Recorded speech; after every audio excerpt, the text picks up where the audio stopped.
Muraho neza nshuti bakunzi bacu abakunzi ba Nile Studios. Bikaze kuri uyu munsi wa none mu kiganiro dufite cyiza. Amazina yanjye ni Bonera Mutoni, ko mubimenyereye ni cya kiganiro cy'imibanire rusange aho tugerageza gushimangira relationships zacu yego mu buzima bwacu bwa buri munsi. Rero ndagushishikariza kubana nanjye urebe ino video yose kugira ngo irangire. Ndizera ko hari ibyo uri bukuremo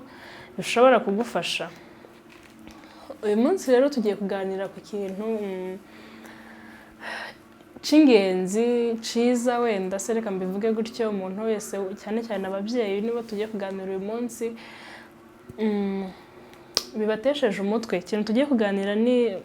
uburyo bwo kurera aba teenagers. Teenagers ubwo ni abangavu, umuntu guhera ku myaka 12, 13, 14 kuzamura kugeza kuri 19. Yego usanga rero muri kino gihe aba bantu ari abantu nyine baba bagoye, reka mbyite gutyo, kubana nabo, kandi mu by'ukuri bitakagombye kuba nyine byitwa ko bigoye, kuko n'umwana wawe ugomba kumumenya. Ugasanga abantu benshi, ababyeyi benshi muri kino gihe bari frustrated, mbese bacitse intege. Yaravuga ati umwana wanjye ntago ari wa wundi nzi, sinzi ukuntu nyine yabaye yahindutse. Kandi mu by'ukuri ni icyambere cyo nuko ugomba kwemera ko niko bigomba kumera. Changes muri icyo gihe ni ikintu kigomba kubaho. Ahubwo none cyo tugiye kuganira uyu munsi ni ukuntu wowe nk'umubyeyi ufite uwo mwana uri muri icyo gihe ushobora kubyitwaramo kugira ngo udasigara, reka mbyite gutyo, udakomeza gusa n'uwasigaye kandi ari umwana wawe muri kumwe aho ngaho. Rero kubera gusigara kwawe ukaba wanamisinga, ukabura wa mwana akakubura, kandi nubwo yahindutse ariko aragukeneye cyane. Yego rero katurebere hamwe ibintu bishobora nyine kugufasha gusabana n'uwo mwana, cyangwa se bishobora kugufasha kurera uwo mwana, kuko nicyo kibazo dufite kuri ubu ngubu. Ikintu cya mbere ni kugira ngo ubashe kurera uwo mwana, kuko uwo mwana aba yabaye umuntu mukuru, reka mbyite gutyo, ugomba kwiga kumwumva. Ugomba kwiga kumva uwo mwana wawe uri muri ico gihe, ndetse wamara no kumwumva akanabona ko umwubashye. Wenda ahangaha sinzi uko muri abantu bari bushake kubyumva, ariko nibyo niko kuri umuntu wese n'umwana wawe uramwubaha. Ni byiza ko rero umwana ugeze muri kiriya gihe, kuko nawe arabyiyumvamo ko abikeneye. Rero mu gihe urimo kumwumva agomba no nyine ugomba no kumwubaha. Wowe ugomba kwiga kumwubaha nk'umubyeyi, kuko bituma nyine nawe abona ko uko biri kose urimo uraha agaciro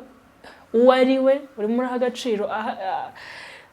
level ikigeragezemo, reka wenda mvuge gutyo, urimo uraha agaciro ikigeragezemo, ndetse urimo uranaha agaciro ibyo ari gucamo, urimo uramwumva nyine, reka mbyite gutyo, urimo uramwumva. Ni ikintu cy'ingenzi cyane, kandi usanga kinanira ababyeyi benshi, ahubwo ugasanga turakomplaininga, ariko ari wowe aho ngaho utabasha kuhitwaramo neza. Ikindi kandi ni umwana wawe mu gihe yakoze ikintu wenda yitwaye neza, reka mvuge gutyo, ni byiza ko ubimugaragariza ko noneho ikintu yakoze ari mbese iyo situation runaka cyangwa ahantu runaka yabashije kuhitwaramo neza. Ahubwo noneho hari nk'ukuntu wenda usanga abana bari muri kino kigero baba bari restricted cyane ku bintu bimwe n'ibindi. Noneho kugira ngo basi nawe abasha kubona ko wamwizeye, reka mvuge gutyo, ni gerageza umuhe freedom kugira ngo nawe abashe kumenya, abashe guhitamo, abashe kumenya ibyo atora nyine n'ibyo areka, reka mbyite gutyo. Kuko usanga akenshi cyane iyo twafunze abana tukabegera cyane, tukabakingirana ahantu hamwe, uba wamubangamiye, reka mbyite gutyo, uba wamufunze, ariko ntabwo biba byavuye kuko we yabikoze yumva nyine impamvu yo kuba noneho atarimo arajya muri biriya bintu runaka. Ahubwo umunsi rero azabona amahirwe yo gusohoka, azakora ibirenze, kubera ko ntago yamenye ibikorerwa hanze. Ariko rero ni byiza ko umwana freedom kugira ngo abashe kureba ukuntu isi imeze, nawe abashe kwihitiramo, amenye aho yajya nyine naho atajya. Ikindi kandi wenda cyagufasha nk'umubyeyi, noneho mu gihe wabonye ya freedom adashoboye kuyihandolinga, noneho gerageza ugende ugabanya bimwe mu byo wari wamwemereye. ariko rero usanga hano ikintu giconfusing abantu duhera mu kubaka wenda uburenganzira kambyita uburenganzira wenda kugira ngo byumvikane cyangwa kubaka mbese biriya we yifuza gukora ariko utarabanje ngo umutestinge ko kurebe uyu ni muntu ki ese hano hantu yahitwaramo gute rero ahubwo urabanza ukamuha ya freedom uko nabivuze mbere noneho wabona adashoboye kuyihandlinga wabona adashoboye nyine kubyitwaramo neza byamunaniye ukagerageza no kugenda ugabanya bya bintu wari wamwemereye kugira ngo yongere none atekereze nyine asubize ubwenge inyuma rebe nawe amenye koko icyabaye kugira ngo none ejo undi niyongera gusohoka azasohoke noneho afite nyine indi perspective yabonyemo ibintu bitewe nuko babimufashijemo muri ubwo buryo ikindi kandi ni gushyiraho amahame se reka mbyite gutyo cyangwa amategeko mu rugo rwawe wenda nyine birumvikana biri hashi ukuntu si amategeko wenda akakaye reka mbyite gutyo ariko mbese shyiraho ibintu ndakuka ibintu uvuze bimininge nyine umwana wawe abazi ngo iyo mama avuze kino kintu aba akivuze wenda hari igihe abantu bumva gutyo ntabwo bivuze ko uri umuntu uri hashi cyane ku bana bawe wenda ubafata ubatoteza reka mbite gutyo bakubita cyangwa bagira gute oya ahubwo ni mbese bagomba kumenya ko ari wo muco wawe ko ari wo muco iwanyu ko iyo uvuze ikintu nyine ubukimininga iyo wavuze ngo kino ntigikorwe kino gikorwe ibyo nyine biba bisobanutse ibyo rero iyo umwana wawe akura abona ari uko nguko umeze muri kiriya gihe cye cyo muri icyo gihe cy'ubutineja biramufasha kuko abazi nyine ibyo agomba gukora n'ibyo atagomba gukora ikindi kandi ni mu gihe urimo urarera uwo mwana wamushyiraho ayo mategeko nanone gerageza kumwereka ko nyine hari ibintu bimureba reka mbyite gutyo umuha inshingano mbese umwereke ko agomba kuba responsible n'imyanzuro yafashe abe umwereke ko ari accountable mbese umutezemo kino kintu runaka mwereke ko umutezemo kino kintu runaka kandi mu gihe yakoze wenda nyine ibintu byiza cyangwa se ibyo byose umwereka ko agomba kuba responsable nyine y'ibyo yakoze ariko nanone mu gihe ubigenza gutyo mwereka ingaruka zizaba ibyo bintu nibibaho ariko nanone naramuka yisanze nyine muri cya kibanza cy'ibibazo wenda kuko yisha amategeko cyangwa yisha ibyo yakagombye kuba yarakoze wamubwiye ntumureke ngo muri cya gihano umureke nyine ngo yakoze biriya ahubwo ni byiza noneho kumwegera mu gihe arimo ari experiencing wenda bya bihano wamuhaye ariko nanone arusheho kwiga noneho ntago intego yo kuba wenda bamushyiraho ibihano ari ukumubabaza kuko nta muntu ubabaza umwana we ahubwo ntekereza ko buri wese icyo babikoreye ni ukugira ngo noneho arusheho nyine kuba umuntu mwiza ikindi kandi ni hari igihe dushaka ko abana wenda nyine mbese avuga ikintu akora ikintu mwasezeranye ariko wowe utagikorera nyine ibyo wiyemeje gukora ugasanga watanze urugero rutari rwiza already iyo uvuze ngo iyo umuntu nyine hano muri ino nzu dukora kino kintu gutya wowe ukabyica noneho kandi wenda si itegeko ry'abana ni itegeko ry'abantu bose bari mu nzu n'ababyeyi ugasanga wowe urabyishe ariko urexpecting umwana wawe ko ari bubikore aho ngaho ni ukuri tuba turimo turibeshya kuko wenda ngira ngo mu biganiro twagiye dukora ahantu twagaragaje ikintu cya influence n'aha ngaha ntekereza ko ariko navuga igarukamo nimba nyine ushaka ko umwana akora ibintu mwiyemeje mwaganiriyeho mwafatiye umwanzuro nk'umuryango fata iya mbere wowe mu kubikora kugira ngo nyine abone ko bya bintu biri seriye niko bimeze ahubwo nawe nta nubwo yanatinyuka kubahuka uwo mwanzuro mwafashe yego ikindi kandi hari igihe usanga nyine wenda nk'umwana akoze ikintu kuko urabona muri ino myaka ni igihe kigoye abantu bose bagiciyemo barabizi noneho ugasanga umwana akoze ikintu nyine kidashimishije umubyeyi wenda imyitwarire runaka noneho wowe nk'umubyeyi ugasa nk'aho umwana arimo arakugerageza nk'aho ari challenge yaguhaye wapi ntabwo umwana ntabwo aba arimo arahangana nawe ahubwo wowe iyo ubifashe gutyo ubabaza wa mwana utangira gusa ntimunyumve nabi, utangira gusa nk'uri muramurwanya kandi nta muntu urwanya umwana we. Rero ntukumve ko wenda impinduka zabayeho mu myitwarire y'umwana wawe yabikoze ari nko kudayaringa wenda mu cyongereza reka muvuge gutya, cyangwa ari challenge. Oya, ni ibintu nyine aba yisanzemo niko biba byagenze kubera igihe harimo kigoye, ibintu arimo experiencing, ibiganiro agira, inshuti afite. Rero ahubwo wowe icyo ukora nk'umubyeyi ni ukumuba hafi, ahubwo nta gusa n'umuntu uhanganye nawe, kuko nta n'umwana ubikora ashaka guhangana n'umubyeyi nawe, niko nyine biba byagenze. Ikindi kintu cy'ingenzi ni mu gihe urimo urarera uwo mwana kandi murimo muraca muri ibyo bihe byose byo kumugerageza, byo kumwigisha, byo kumuha ibihano, byo gushyiraho amategeko, byo kumugira umuntu, noneho gerageza wowe noneho ukomeze umusangize values zawe, indangagaciro zawe, moral standards zawe nyine, ku buryo uwo mwana urabona ubundi wenda ushobora kuvuga ati nahereye kure, ariko ni ibintu bihera mu kuntu rero umwana akomeze ko ndangagaciro. None yageze muri no myaka ya 13 14 niho nyine nawe arimo aragenda atangira gusobanukirwa ibintu bimwe n'ibindi akubonana nyine, yabonye ukora, yabonye uvuga, mbese indangagaciro zawe. Rero ni byiza ko noneho mu gihe urimo urarera uyu mwana kandi ugeze muri kino gihe kigoye, shyiramo imbaraga. Wenda nishyiramo imbaraga mushobora kuvuga ngo ni nko kwishushanya, ariko noneho gerageza nyine umenye ko urimo urabera urumuri nyine, noneho wa mwana ukeneye ko aba umuntu mukuru, umuntu w'umugabo. Wenda nyiri kuri no point hari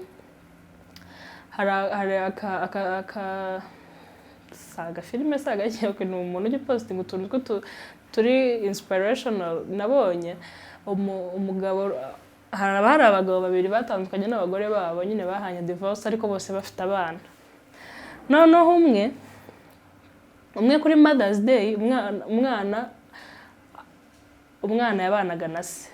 abwira se ati tujye kwa mama, tujye gucelebratinga nyine nawe uno munsi, basohoke nyine bajya ahantu. Baragenda, bagezeyo basanga nyine arabyiteguye. Ise ahita yegera nyina aramubwira ati ibi bintu urimo urashaka kwerekana imbere y'umwana ntabwo ari byo, kubera ko njye nawe ntabwo tukibana byemewe n'amategeko. Rero nta n'impamvu nakwizihiza umunsi wa mama nawe,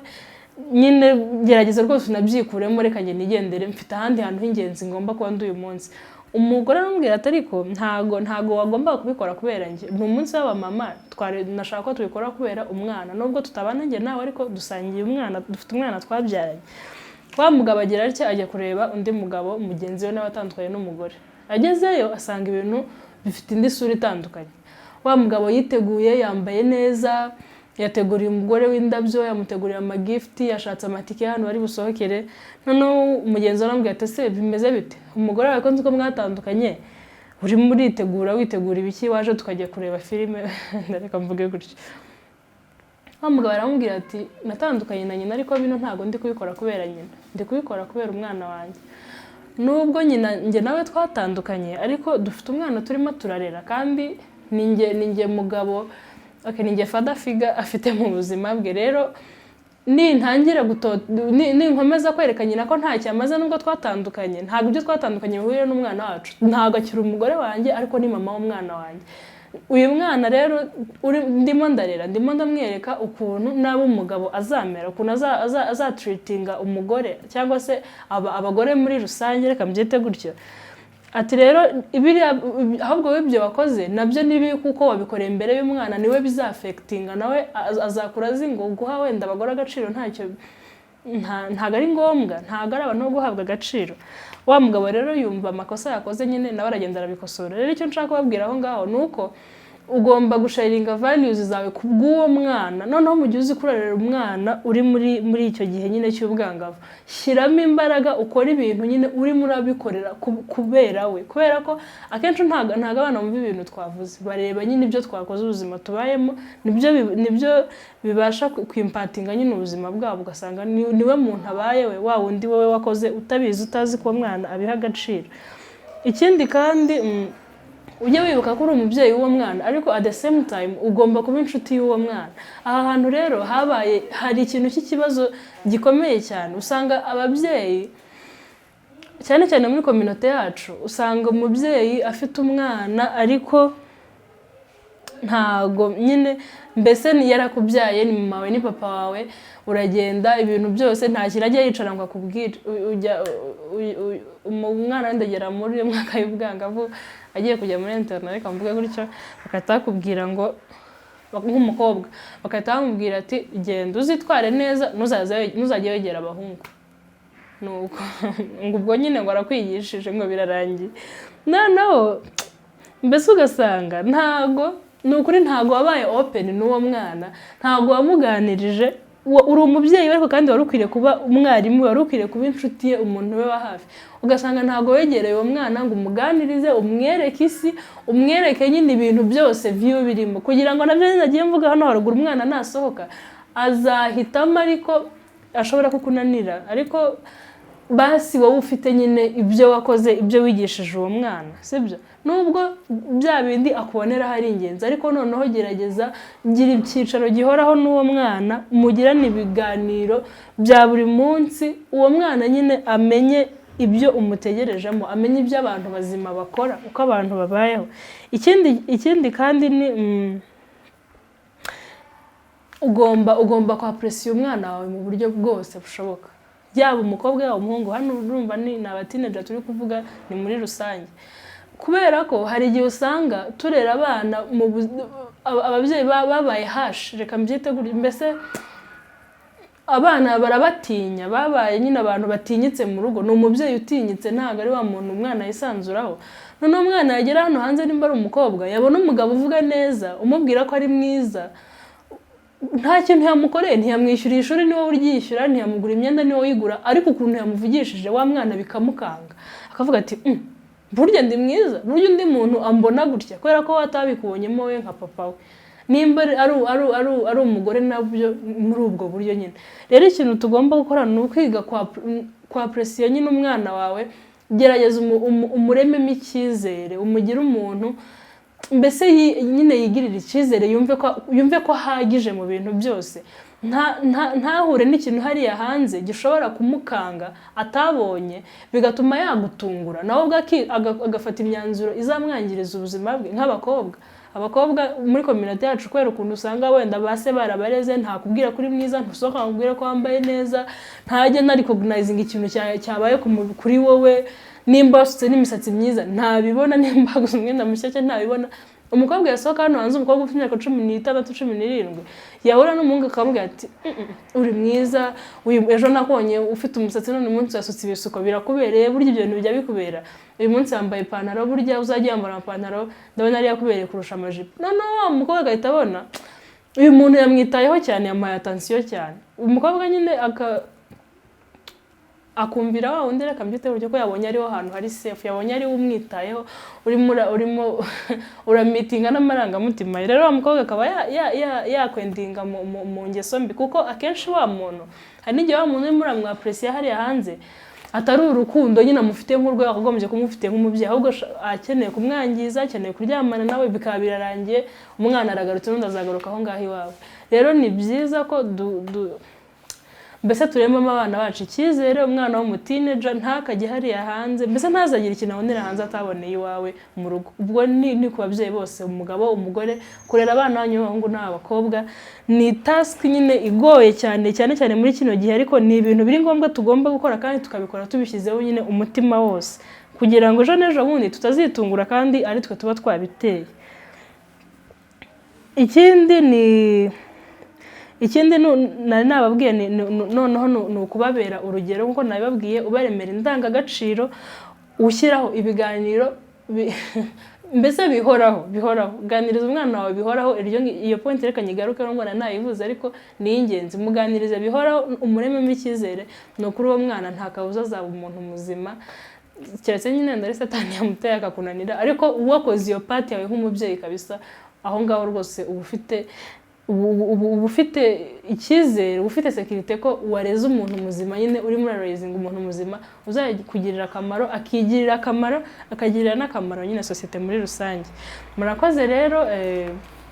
nizi point nari nateguye z'uyu munsi.